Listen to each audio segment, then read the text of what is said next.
국제통화기금 IMF가 미국 등 주요국의 올해 성장률 전망치를 대폭 하향 조정했습니다. 이에 따라 세계 성장률 전망치도 내려갔는데요. 다만 우리나라는 4%대 전망치를 유지했습니다. 워싱턴에서 백나리 특파원입니다.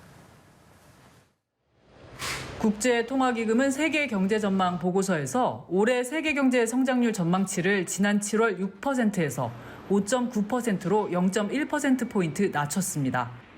코로나19 재확산 속에 선진국의 공급망에 차질이 지속되고 있고 국가 간 백신 접종 불균형이 크다는 점도 경기 회복을 더디게 하고 있다는 분석입니다.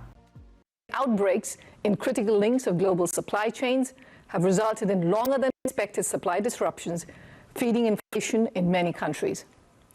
Overall, risks to economic prospects have increased and policy trade-offs have become more complex. 특히 미국의 올해 성장률 전망치는 6%로 7월 전망에 비해 1%포인트나 떨어져 주요 7개국 중 가장 큰 하락폭을 보였습니다. 코로나19 재확산이 아직 끝나지 않은 데다 높은 물가 상승률, 여전한 공급난 등을 고려하면 앞으로도 불확실성이 크다는 분석이 나옵니다. 바이든 대통령의 경기 부양 예산이 의회에서 축소되면 추가 하향 조정도 있을 수 있다고 IMF는 내다봤습니다.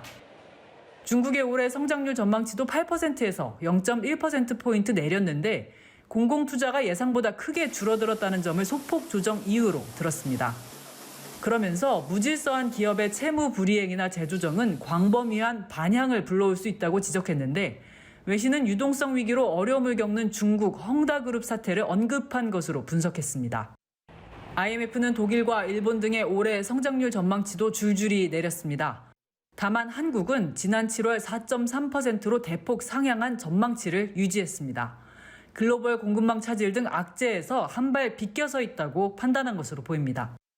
이에 따라 실적치와 IMF 전망에 근거한 한국의 작년과 올해 2년 평균 성장률은 1.7%로 주요 7개국보다 높은 수준이 됐습니다. 정부는 백신 접종률 확대와 수출의 견조한 증가세, 추경 집행 효과 등이 반영된 것으로 추정했습니다.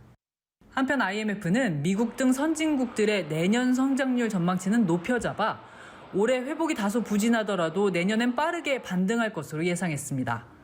반면 저소득 국가의 내년 성장률 전망치는 0.6%포인트 내려 불균형이 심화될 것으로 전망했습니다. 워싱턴에서 연합뉴스 백나리입니다.